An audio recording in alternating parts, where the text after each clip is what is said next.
আজকের প্রসঙ্গে এবারে শুনবেন বিশেষ আলোচনা বিশ্বের চোখে ভারত। বিশিষ্ট আইনজীবী দেবজিৎ সরকারের সঙ্গে কথা বলেছেন দিব্য দে। বিশ্বমঞ্চে ভারতের ব্যাপারে দৃষ্টিভঙ্গিতে এক গভীর পরিবর্তন লক্ষ্য করা গেছে ২০২৫ সালে। আজ আর কোনো দেশ ভারতের উত্থান নিয়ে সন্দেহ প্রকাশ করে না, বরং আজ সব দেশ ভারতের প্রতিটি মতামতকে গুরুত্ব দেয়। অর্থনীতি, সামাজিক সুরক্ষা, ডিজিটাল পরিকাঠামো, দারিদ্র্য দূরীকরণ থেকে শুরু করে সংস্কৃতি এবং কূটনীতির ক্ষেত্রেও একের পর এক আন্তর্জাতিক স্বীকৃতি ভারতের দীর্ঘমেয়াদী পরিকল্পনা এবং নীতিগত ধারাবাহিকতাকেই প্রতিফলিত করছে। এই প্রেক্ষাপটে ভারতের এই আন্তর্জাতিক উত্থানের অর্থ কী, এর বাস্তব প্রভাবই বা কোথায়, এই বিষয়গুলি নিয়েই আজকের আলোচনা আমরা কথা বলবো আমাদের বিশেষ অতিথি বিশিষ্ট আইনজীবী দেবজিৎ সরকারের সঙ্গে। দেবজিৎবাবু, আপনাকে আকাশবাণীতে স্বাগত। ধন্যবাদ। প্রথমেই যেটা আপনার কাছে জানতে চাইব যে এই যে ২০২৫ সালে বিশ্বমঞ্চে ভারতের ব্যাপারে আলোচনায় যে একটা মৌলিক পরিবর্তন দেখা গেছে, এই পরিবর্তনের গুরুত্ব আপনি কিভাবে ব্যাখ্যা করবেন? পরিবর্তনটি মৌলিক পরিবর্তন। মূলত সম্ভাবনার দেশ, একটা দেশের একটা সম্ভাবনা আছে, আস্তে আস্তে উঠে আসবে। বিশ্বমঞ্চে এরকমভাবে আমাদেরকে দেখা হতো। এখন সেটা নির্ধারক শক্তি হিসেবে আমরা দাঁড়িয়ে আছি। নির্ণায়ক শক্তি, নির্ধারক শক্তি। এখন ভারতের কেউ পক্ষে থাকতে পারেন বিশ্বমঞ্চে, কেউ বিরোধিতা করতে পারেন, কিন্তু উপেক্ষা কেউ করতে পারবেন না। আগে ছিল ইউরোসেন্ট্রিক কিংবা আমেরিকা সেন্ট্রিক, সারা পৃথিবীর লোক ইউরোপ কী ভাবছে, আমেরিকা কী ভাবছে, মূলত এই নিয়েই আলোচনা করতো। দু একটি এশীয় দেশের মধ্যে চীন বা জাপানকে নিয়ে একটু আধটু আলোচনা হতো। আর উত্তর কোরিয়া যেহেতু মারামারির সবসময় ভয় দেখাতো, সেই জন্য একটা চিন্তার ব্যাপার ছিল। কিন্তু তার বাইরে ভারতকে নিয়ে সেইভাবে নির্ণায়ক শক্তি হিসেবে কেউ ভাবতো না যে ভারত বলছে, ভারত কি ভাববে, ভারতের জনগণ কি চিন্তা করতে পারে, সেইটা এখন দেখা গেছে। এর আগে তো ভবিষ্যতের অর্থনীতি, বৃহৎ অর্থনীতি হিসেবে দেখা হতো। এখন ভারতকে উপেক্ষা তো দূরের কথা, এখন সারা পৃথিবীতে বৈশ্বিক শক্তিরা যারা রয়েছেন তারা যে কোনো একটা সিদ্ধান্ত নেওয়ার আগে তার কেন্দ্রে থাকা দেশ হিসেবে বিবেচনা করে, ভারতকে বিবেচনা করে। একদম, এটাই হচ্ছে প্রথম ব্যাপার। পরপর যদি নাম করি, ভূ রাজনৈতিক ক্ষেত্র, জিও স্ট্র্যাটেজিক্যাল যে ব্যাপার আছে, সেখানে দেখবেন যে G20 সভাপতিত্ব, কোয়াড, ব্রিক্স, গ্লোবাল সাউথ, এইগুলোর নেতৃত্বে ভারত। এবং এখানে ভারত কথা বলছে। আগে যেটা হতো মিনমিন করে একটা, ঠিক আছে ওনারা বলেছেন, ওনারা করেছেন, বড়রা যা বলবেন। এখন আমরাও বড় হয়ে গেছি, আমরাও বড়দের দলে, ওই ক্লাবে আমরাও মেম্বারশিপ পেয়েছি এবং আমরা যথেষ্ট, ওই যে বললাম, নির্ণায়কভাবে কথা বলতে পারি, সেটা রয়েছে। আর দ্বিতীয়ত দুটো কোভিডকাল আমরা দেখেছি। এই মহামারী সারা পৃথিবীর অর্থনীতিকে তছনছ করে দিয়েছে। সারা পৃথিবীতে যদি ইউরোপ বা আমেরিকা, যেসব বড় বড় বৃহৎ অর্থনৈতিক ক্ষমতাবান যেসব দেশ ছিল, তারা আর সেরকম জায়গায় রাখতে পারে নিজেদেরকে, যেহেতু ওদের আগেই সম্পদ প্রচুর ছিল, সেই জন্য সম্পদের হিসেবে হয়তো এখনও কিছুটা এগিয়ে, কিন্তু উচ্চ বৃদ্ধি বা বৃদ্ধির দিকে এগোনো, সেটা কিন্তু প্রচণ্ডভাবে মন্থর রয়েছে। সেইখানে এই বিশ্ব অর্থনীতির মন্থরতার মধ্যেও ভারত ধারাবাহিক উচ্চ বৃদ্ধি, ভারতের গ্রোথ ইঞ্জিন হিসেবে ভারতকে একটা প্রতিষ্ঠা দিয়েছে, যে মেনে নেওয়া যাচ্ছে। আর কৌশলগত স্বায়ত্তশাসন, এটি সবথেকে বেশি গুরুত্বপূর্ণ। দেখুন, আগে কোনো না কোনো দিকে আমাদের থাকতে হতো। ধরুন, আগে হয় রাশিয়া কিংবা আমেরিকা জোট ইত্যাদি, বলতাম জোট নিরপেক্ষ, কিন্তু জোট নিরপেক্ষ আন্দোলনের, ন্যামের আন্দোলনের পরেও আমাদের যেটা হতো যে কাউকে না কাউকে আমাদের মেনে নিতে হতো, সঙ্গে রাখতে হতো। আজকে একদিকে পশ্চিমা শক্তি, অন্যদিকে রাশিয়া, গ্লোবাল সাউথ, এইসবের মধ্যে একটা ভারসাম্যযুক্ত একটা ব্যবস্থা আমরা রেখেছি, যাতে কিনা আমরা বলতে পেরেছি গর্বের সঙ্গে ইন্ডিয়া ফার্স্ট। আমরা ভারতীয়রা আমাদের যে প্রয়োজনীয়তা সেটাকে আগে ভাববো, তারপরে বাকি দুনিয়ার কথা তো ভাববই। আমাদের ঘোষিত নীতি অনুযায়ী কেন্দ্রের মোদী সরকার যেভাবে একদম টেনে জিনিসটাকে এক জায়গায় নিয়ে গেছেন, সেটা হচ্ছে যে এই জিনিসটাও প্রতিষ্ঠিত। আগে যেরকম ভারতের কথা না ভেবেও অনেক কথা হতো, সেটা এখন অনেকটাই স্তীমিত। এখন ভারত ভারতের কথা দৃপ্ত কণ্ঠে বলছে, আর সেটা বাকিদের শুনতে হচ্ছে। অর্থাৎ ভারতের কণ্ঠস্বর এখন কিন্তু দৃপ্ত, এবং সেই কণ্ঠস্বর শুনছেও গোটা বিশ্বের মানুষ। আমি দেবজিৎবাবু এবার একটু জানতে চাইব আপনার কাছে, এই যে বিশ্বব্যাংকের জিনি সূচক বা ILO অর্থাৎ ইন্টারন্যাশনাল লেবার অর্গানাইজেশনের যে পরিসংখ্যানগুলো আমরা পেয়েছি, সেখানে ভারতের এই যে অন্তর্ভুক্তিমূলক মানে ইনক্লুসিভ যে বৃদ্ধিটা হয়েছে, এই ব্যাপারটা একটু যদি বলেন, কতটা স্পষ্টভাবে তুলে ধরা যেটা হচ্ছে? পরিষ্কারভাবে দেখা গেছে যে বিশ্বব্যাংকের যে জিনি সূচক, সেটা আয়ের বৈষম্যের পরিমাপ করে।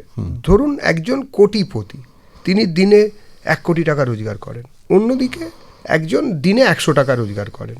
এটা একটা প্রচণ্ড বৈষম্য।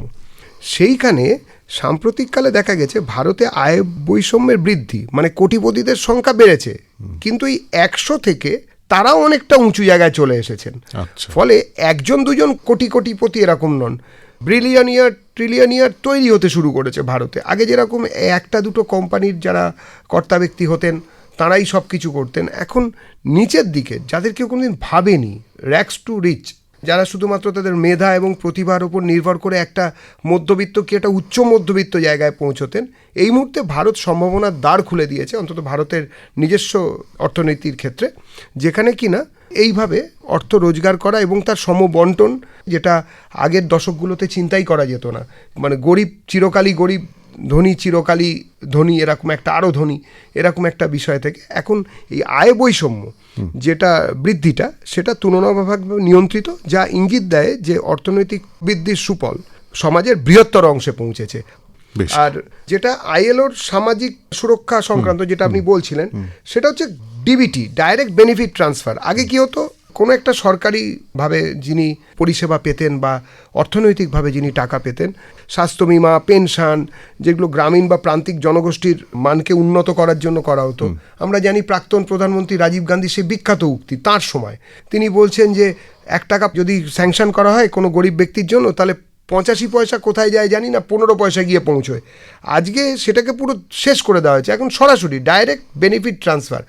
আধার কার্ড, প্যান কার্ডের সঙ্গে লিঙ্ক করা একটা ব্যাংকের অ্যাকাউন্ট নম্বর, যিনি বেনিফিশিয়ারি, তিনি 100 দিনের কাজ করলেও তার কাছে সরাসরি তার অ্যাকাউন্টে চলে যাবে। এতে কি হচ্ছে, মধ্য স্বত্বভোগী যে দালাল শ্রেণী, তাদেরকে পুরোপুরি নির্মূল করা যাবে। মানে আমি কাজটা পাবো, তার জন্য আমাকে কিছু টাকা আপনাকে দিতে হবে, আপনি মধ্যস্বত্বভোগী, আপনি নেতা গোছের লোক, সেটা পুরোপুরি বন্ধ হয়েছে। এটাতে কি হয়েছে যে অসংগঠিত শ্রমিকদের জন্য ই শ্রম পোর্টাল, যেটা সামাজিক সুরক্ষার পরিধি বাড়িয়েছে, এই দুটোকে এক জায়গায় জমা করলে আপনি দেখবেন মূলত শ্রমজীবী এবং কৃষিজীবী ভারত তারা মাথা উঁচু করে দাঁড়াতে পারছে। যাদের জন্য টাকাটা সরকার খরচ করছেন তারা সরাসরি উপকৃত হচ্ছেন। আমাদের দেশে এই যে বিদেশি বিনিয়োগ, তার পরিবেশের চিত্রটা কেমন, যদি S&P গ্লোবাল বা গোল্ডম্যান স্যাক্সের রিপোর্ট অনুসারে আমরা একটু দেখি?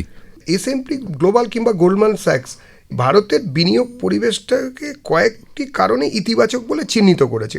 আগে যেরকম ধরুন একটা সংগঠন বা একটা কোম্পানি যার কাছে টাকা আছে, সে বিদেশে কেন বিনিয়োগ করবে, তাহলে তার কিছু সুবিধে চাই। বিনিয়োগ করলে তারও যেমন সুবিধা হবে, কিন্তু কিছু মানুষ যারা সেই বিনিয়োগের সঙ্গে যুক্ত হবেন, সেই দেশের মানুষেরও অর্থনৈতিক উন্নতি হবে, এটাই বাঞ্ছনীয়। তাতে কি দরকার, নীতিগত স্থিতিশীলতা। যদি ঘুম থেকে উঠে ভারত সরকার একটা নীতি ঘোষণা করলেন, পরের দিন সকালবেলা গেল নীতিটা থেকে পিছিয়ে গেলেন, কিংবা একটা পুরোপুরি অন্য নীতি ঘোষণা করে দিলেন, তাহলে মুশকিল। দ্বিতীয়ত, হঠাৎ করে কেউ মনে করলো যে, বা কোনো অর্থনীতিবিদ মনে করলেন যে না না না, এভাবে তো হতে পারে না, এটা খুবভাবে ভারতের জনতার ক্ষতি হবে, এমন চাপ এলো, তাতে কিছু জনমানসকে প্রভাবিত করলো, সরকার সঙ্গে সঙ্গে পিছিয়ে গেলেন। ফলে সংস্কারমুখী প্রশাসন, এই দুটোর খুব দরকার, যে নীতিগত স্থিতিশীলতা এবং প্রশাসনিক সংস্কারটাও দরকার। যদি আপনাকে একটা লাইসেন্স নিতে, কোটা নিতে, পারমিট নিতে ঘুরতেই হয়, দীর্ঘসূত্রিতা যদি চলতে থাকে, তাহলে কোনো ব্যবসায়িক ব্যবস্থা সেখানে বেশি দিন টিকতে পারে না। সাস্টেনেবল ডেভেলপমেন্টের কথা বলবো, এদিকে লাইসেন্স, কোটা, পারমিট রাজ চালিয়ে একটা শ্রেণীকে উঠতে দেবো, বাকিদের উঠতে দেবো না, এটা চলতে পারে না। সেটা বন্ধ হয়েছে এই সময়, এই মোদী সরকারের সময়। আর দ্বিতীয়ত, বৃহৎ আভ্যন্তরীণ বাজার এবং তরুণ জনসংখ্যা, এটা আমাদের একটা সোয়াট থিওরি অনুযায়ী, যেটাকে অ্যাডভান্টেজ হিসেবে আমরা দেখতে পেয়েছি। অন্য জায়গায় জেনজিরা নিজেদের দেশেরই ভাঙচুর করছেন, পার্শ্ববর্তী দেশগুলোতে দেখছি। আমাদের এখানকার জেনারেশন জেড যারা, তারা সংস্কারমুখীতে বিশ্বাসী, তারা রোজগার করছেন, তারা নিজেরা এন্টারপ্রেনারশিপ ডেভেলপ করছেন, এবং সবথেকে বড় কথা, আমাদের জনসংখ্যা আমাদের ক্ষেত্রে আশীর্বাদ হয়ে দাঁড়িয়েছে। কোভিড কালে আমাদের নিজেদের যে প্রোডাক্ট, সেটা আমরা বিক্রি করতে পেরেছি নিজেদের মধ্যে, ক্রয় ক্ষমতা নিজেদের লোকেদের বেড়েছে। এর সঙ্গে যুক্ত হয়েছে ডিজিটাল অবকাঠামো এবং লজিস্টিক উন্নয়ন।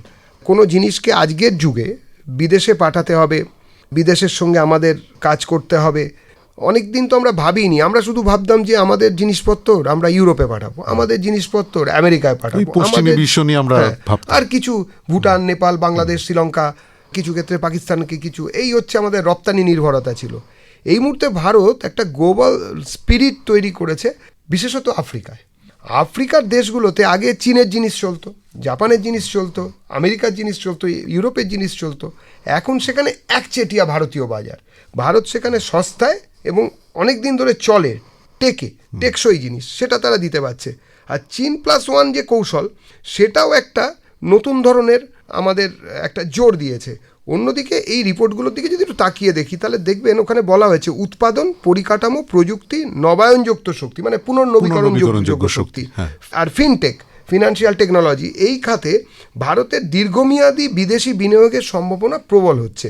ফলে ভারতকে এখন একটা স্ট্র্যাটেজিক ইনভেস্টমেন্ট ডেস্টিনেশন হিসেবে ওনারা দেখছেন। দুটো সংগঠন, যারা পৃথিবীর সর্ববৃহৎ সংগঠন, যারা প্রভাবিত করেন বিভিন্ন দেশের টাকা কোনখানে কোন খাতে কোন দেশে খাটবে, সেই প্রভাবক দুটি সংস্থা যারা পরস্পর বিরোধীও বহু ক্ষেত্রে, তারা যখন এক সুরে এই ধরনের কথা বলছেন, তার মানে নিশ্চয়ই উন্নয়ন হয়েছে। এবং উন্নয়ন হয়েছে কিনা সেটা আমরা দেখতে পাচ্ছি বাইরের দেশের যারা এসেছেন, গুজরাটে হয়েছে, উত্তরপ্রদেশে হয়েছে, দক্ষিণ ভারতের বহু জায়গায় হয়েছে, আসামে হচ্ছে, মানে নর্থ ইস্টে যেখানে লোকের লজিস্টিক সমস্যা ছিল হচ্ছে। এটাই একটা বড় দৃষ্টান্ত, ভারতকে এখন এই জায়গায় পৃথিবী দেখছে।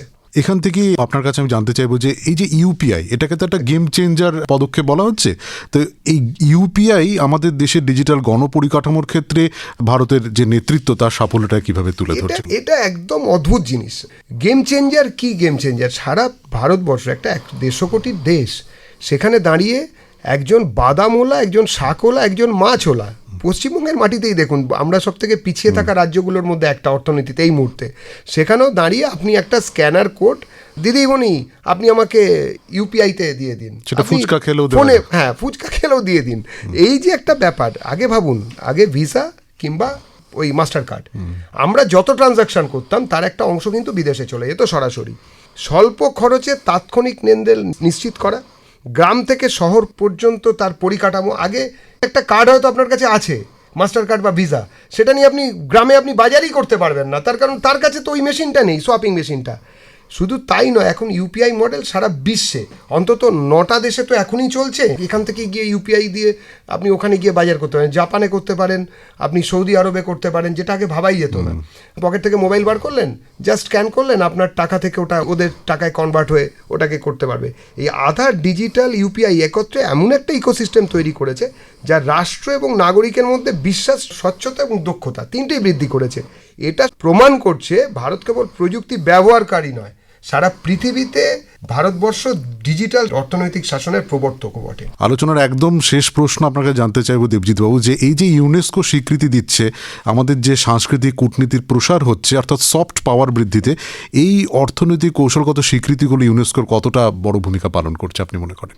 ইউনেস্কো ভূমিকা কি পালন করবে? ইউনেস্কো শুধুমাত্র স্বীকৃতি দিচ্ছে, কেননা ইউনেস্কোর লোকেরা এগুলো দেখতে পাচ্ছে। কিন্তু আমরা তো বুঝতে পারছি যে ভারতের সফটওয়্যার আদিম কাল থেকে ছিল। সারা পৃথিবীতে নালন্দা, তক্ষশিলা, বিক্রমশিলা, বিহার, এইসব জায়গাগুলো শুধু ধর্মীয় স্থান ছিল না, এখানে লাইব্রেরি ছিল। বিভিন্ন সময় বৈদেশিক আক্রমণ যখন হয়েছিল, যারা এগুলোর মানেই বুঝতো না, তারা এগুলোকে 3 মাস, 6 মাস, 8 মাস, 1 বছর ধরে পুড়িয়েছিল, এতই তাতে পুঁথি ছিল। এবং তাতে যারা গবেষক ছিলেন, বিজ্ঞানী ছিলেন বা লেখাপড়া করতেন, তাদেরকেও নির্বিচারে খুন করা হয়েছিল। দেখুন আমাদের এই বাংলায় যোগাসন, বিষ্ণুচরণ ঘোষ বা এরকম যারা লোক আছেন, তারা বাইরে গিয়ে অনেক আগে থাকতে যোগাসন শিখিয়েছেন। আমাদের গান, আমাদের সফট স্কিল, আমাদের স্বরলিপি ইত্যাদি, এই ইউনেস্কোর যে স্বীকৃতি পাওয়া ঐতিহ্য এবং সাংস্কৃতিক সম্পদ, যোগ, আয়ুর্বেদ, ভারতীয় খাদ্য এবং চলচ্চিত্রের বৈশ্বিক গ্রহণযোগ্যতা, সাংস্কৃতিক কূটনীতির মাধ্যমে মানুষের সঙ্গে সংযোগ, এটাই তো ভারতের সফট স্কিল বা সফট পাওয়ার। সারা বিশ্বে সেটা আলোচিত হচ্ছে এবং সারা বিশ্বে তাকে মান্যতা দিচ্ছে। আমাদের দেশের যারা মানুষ, যারা এই দেশ থেকে জাতিগতভাবে উত্থিত, তারা যে কোনো দেশের নাগরিক হন না কেন, যারা কিনা আমাদের ভারতের সন্তান বলে আমরা মনে করি, তারা যেখানে আছেন ভারতীয়ত্ব নিয়ে গেছেন এবং সারা বিশ্বকে প্লাবিত করেছেন। তরোয়ালের জোরে নয়, একটাও বুলেট কেউ কোথাও চালিয়েছেন বা একটা সন্ত্রাসবাদী আক্রমণ হয়েছে ভারতীয়দের দ্বারা, এরকম কোনো ইতিহাস নেই। আমরা আমাদের সফট স্কিলের দ্বারা সারা পৃথিবীকে প্লাবিত করেছি। জগৎগুরু, বিশ্বগুরু হিসেবে আমরা পৃথিবীর সামনে দাঁড়াতে পারছি। বিশিষ্ট আইনজীবী দেবজিৎ সরকার এতক্ষণ আমাদের সঙ্গে ছিলেন। আকাশবাণীকে সময় দেওয়ার জন্য আপনাকে অনেক অনেক ধন্যবাদ। অনেক অনেক ধন্যবাদ আপনাদের। শুনলেন বিশেষ আলোচনা, বিশ্বের চোখে ভারত। বিশিষ্ট আইনজীবী দেবজিৎ সরকারের সঙ্গে কথা বললেন দিব্য দে। শব্দ সম্পাদনা সাধনা দাস বসু।